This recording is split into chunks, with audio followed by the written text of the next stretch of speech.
नमस्कार बच्चों, संस्कृत क्लासेस में आपका हार्दिक स्वागत है। आज हम 8वीं कक्षा का 5वां पाठ कंटकेनेव कंटकम का अभ्यास करेंगे। तो आइए अब हम पाठ का अभ्यास शुरू करते हैं।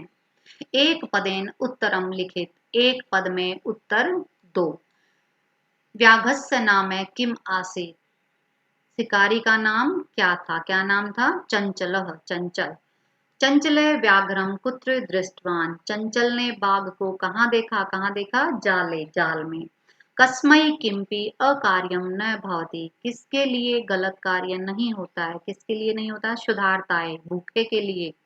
वह बाघ देखिए, बद्री गुलमाना नाम पृष्ठे का नीलिना आसी, पेड़ की झाड़ियों के पीछे कौन छिपी हुई थी या छिपा हुआ था? तो यहाँ आएगा लोम शिखा, लोमड़ी।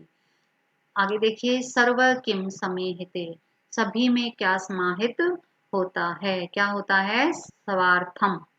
जब भाग देखिए, निस्सहायो व्याधः किम अचायत, तो असहाय बाघ ने क्या याचना की? क्या की? प्राणाभिक्षाम, प्राणों की भीख।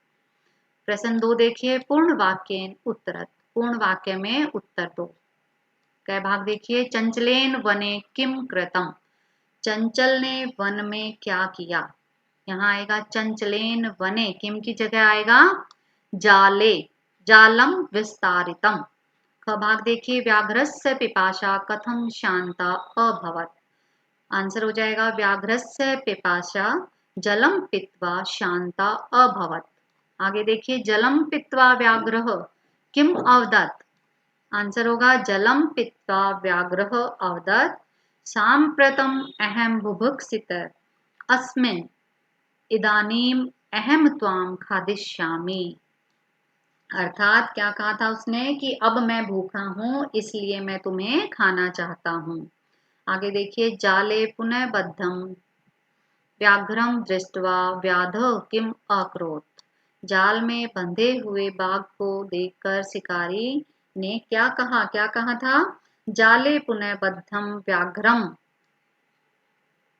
दृष्ट्वा व्याधः प्रसन्न भूत्वा गृहं प्रत्यावर्तत। आगे देखिए, जाले पुनः बद्धम व्याघ्रम दृष्ट्वा व्याधः किम अकरोत्, जाल में बंधे हुए बाघ को देखकर शिकारी ने क्या किया? क्या किया? वह प्रसन्न होकर घर चला गया। तो हम लिखेंगे जाले पुनः बद्धम व्याघ्रम दृष्ट्वा व्याधः प्रसन्न भूत्वा गृहं प्रत्यावर्तत। आगे देखिए, प्रश्न 3, अधोलिखितानि वाक्यानि क काकम काम प्रति कथ्यते, यानी ये जो वाक्य दिया गया है ये किसने किसको कहा? इदानीम अहम त्वाम खादिष्यामि, अब मैं तुम्हें खाऊंगा। किसने कहा था? बाघ ने व्याधम, शिकारी से। कल्याणम भवतु ते, कल्याणम तुम्हारा कल्याण हो। तो ये लाइन किसने कही थी? व्याघ्र व्याधम, बाघ ने शिकारी से। जना मयि स्नानम कुर्वन्ति, ये किसने कही थी? नदी जलम चंचलम, चंचल से। आगे गए भाग है, अहम तवत् कृते धर्मम आचरितवान तव्या मिथ्या भणितम, मैंने तुम्हारे लिए धर्म का आचरण किया और तुमने मुझे झूठ कहा। तो इसमें किसने कहा था? व्याधम, शिकारी ने। किसको? व्याघ्रः। यत्र कुत्रापि छेदनम कुर्वन्ति, ये किसने कहा था? वृक्ष ने कहा था चंचलम, चंचल से। संप्रति पुनः पुनः कुर्दनम कृत्वा दर्शय, अब मुझे दोबारा एक बार फिर से कूद कर दिखाओ। किसने कहा था? लोम शिखा ने व्याघ्रम, बाघ से। प्रश्न 4 देखिए, रेखांकित पद्माधृत्य प्रश्न निर्माणम कुरुते, प्रश्नों के रेखांकित जो शब्द हैं प्रश्नों का निर्माण करना है। अब इसमें क्या है? जो लिंग वचन विभक्ति इसमें प्रयोग की गई है वही लिंग वचन विभक्ति हम आंसर में भी प्रयोग करेंगे। व्याध व्याघ्रम जालात बही निस्सारयत, तो जालात की जगह इसमें आएगा कस्मात। आगे है, चंचल वृक्षम उपगम्य अपृच्छत, चंचल ने वन वृक्ष के पास जाकर पूछा। अब इसका उत्तर कैसे होगा? चंचल ने किसके पास जाकर पूछा? तो यहाँ आएगा वृक्ष, सम की जगह आएगा कम। व्याघ्र लोम शिकायई निखिला कथाम न वेद्यत, लोम सिकाय जगह आएगा कस्सई। फिर है वृक्षानाम, मानवा वृक्षानाम छायायाम विरमन्ते, तो वृक्षानाम की जगह आएगा केशाम। व्याघ्र नद्दः जलेन व्याघ्रस्य पिपाशाम सम्यक, अब यहाँ पर नद्या की जगह आएगा कश्या। प्रश्न 5 देखिए, मंजूषात पदानी चित्वा कथाम पूरयत, जो बॉक्स में जो शब्द दिए गए हैं इन शब्दों को हमें, जो बॉक्स में जो शब्द दिए गए हैं इन शब्दों का हमें यहाँ पर प्रयोग करते हुए खालिस्तान पूर्ण करना है। एकस्मिन वने, एक वन में, एक है एक, वृध बाघ है आसी, तो हम यहाँ पर लिखेंगे वृध, वृध कहाँ है, ये पहला इसमें आएगा, आसीत। इस एकदा व्याधीन विस्तारिते जाले बद्ध अभवत, वह एक दिन शिकारी के द्वारा फैलाए गए जाल में बंध गया। स बहु प्रयासम, उसने बहुत प्रयत्न, कृतवान किया, किंतु जालात मुक्त न भवत, परंतु जाल से मुक्त नहीं हुआ। अकस्मात, अकस्मात तत्र एक मुस्क समागच्छत, वहां पर एक चूहा आ गया। बद्धम व्याघ्रम, बाघ को बंधे हुए, दृष्टवा देखकर, स तम अवदत, वह उससे बोला, अहो भवान जाले बद्ध, आप जाल में बंधे हुए हैं। अहम त्वाम मोचित्वम इच्छामि, मैं तुम्हें छुड़ाने की इच्छा रखता हूँ। तत् श्रुत्वा व्याघ्र खालिस्तान अवदत, वह सुनकर बाघ स अट्ठासम यानी ऊंची हंसी में हंसा, बोला, हंसते हुए बोला, अरे तुम क्षुद्र जीव, तुम छोटे से जीव, मम सहायम करिष्यामि, मेरी क्या सहायता करोगे, मेरी सहायता करोगे। यदि तुम माम वचिष्यसि, यदि तुम मुझे छोड़ दोगे, तरही, यहाँ पर आएगा तरही, यहाँ पर आएगा शुद्र, अहम त्वाम न हनिष्यामि, तो मैं तुम्हें नहीं खाऊंगा या हानि नहीं पहुंचाऊंगा।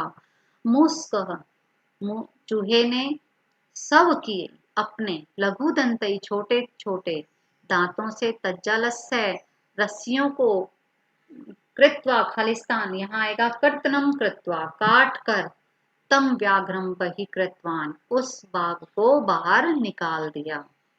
आगे देखिए प्रश्न नंबर 6, यथा निर्देशम उत्तरत, जैसा निर्देश दिया गया है उसी तरह से हमें उत्तर देना है। क भाग में देखिए, सलोम सिकाय सर्वाम कथाम न वेद्यत, अस्मिन वाक्य, इस वाक्य में, कौन से वाक्य में, इस वाक्य में विशेषण पदम किम, विशेषण पद कौन सा है, तो इसमें विशेषण पद जो है वो है सर्वाम। अहम तवत् कृते धर्मम आचरितवान, अत्र अहम इति सर्वनाम पदम कस्मै प्रयुक्तम, अत्र मैंने यहाँ पर अहम, मैं इति सर्वनाम पदम, सर्वनाम पदम किसके लिए प्रयुक्त किया गया है, तो यहाँ किसके लिए किया गया है, चंचलाय के लिए। सर्व स्वार्थम समीहिते, सभी में स्वार्थ निहित होता है। अस्मिन वाक्य कर्तृपदम, इसमें कर्ता पद कौन सा है, अस्मिन वाक्य सर्व पदम, ये जो है ये कर्ता पद है। सा सहसा चंचलम, सा सहसा चंचलम उपसृत्य कथ्यते, वाक्यात एकम अव्ययम पदम चित्वा लिखित, इस वाक्य में अवयव पद लिखो, कौन सा है, इस वाक्य में है सहसा। का वार्ता, आगे देखिए, का वार्ता क्या बात है, माम अपि विज्ञापय, मुझे भी बताइए। अस्मिन वाक्य क्रियापदम किम, इस वाक्य में क्रियापद कौन सा है, इसमें है विज्ञाप। क्रियापदस्य पद परिचम अपि लिखित, यानी जो क्रियापद है उसका पद परिचय भी दो।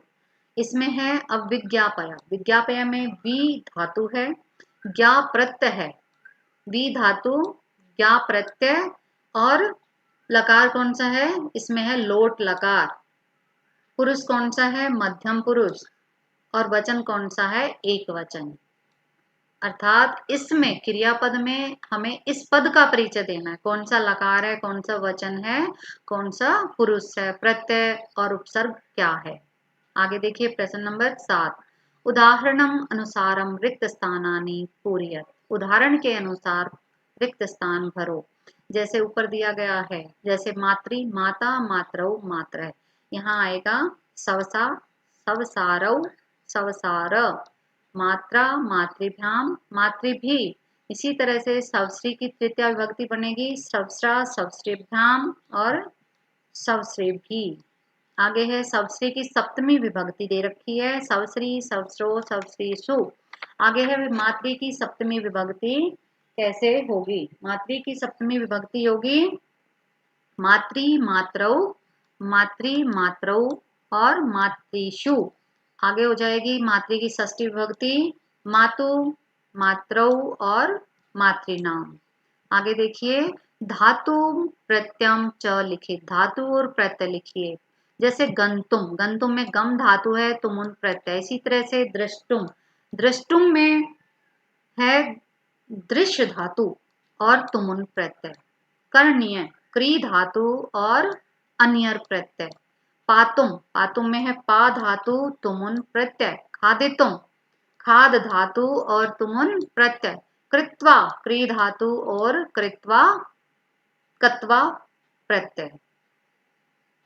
अब हमारा पाठ का अभ्यास समाप्त हो गया है। अगर किसी को कहीं से कुछ समझ ना आए तो आप कमेंट बॉक्स में कमेंट करके पूछ सकते हैं।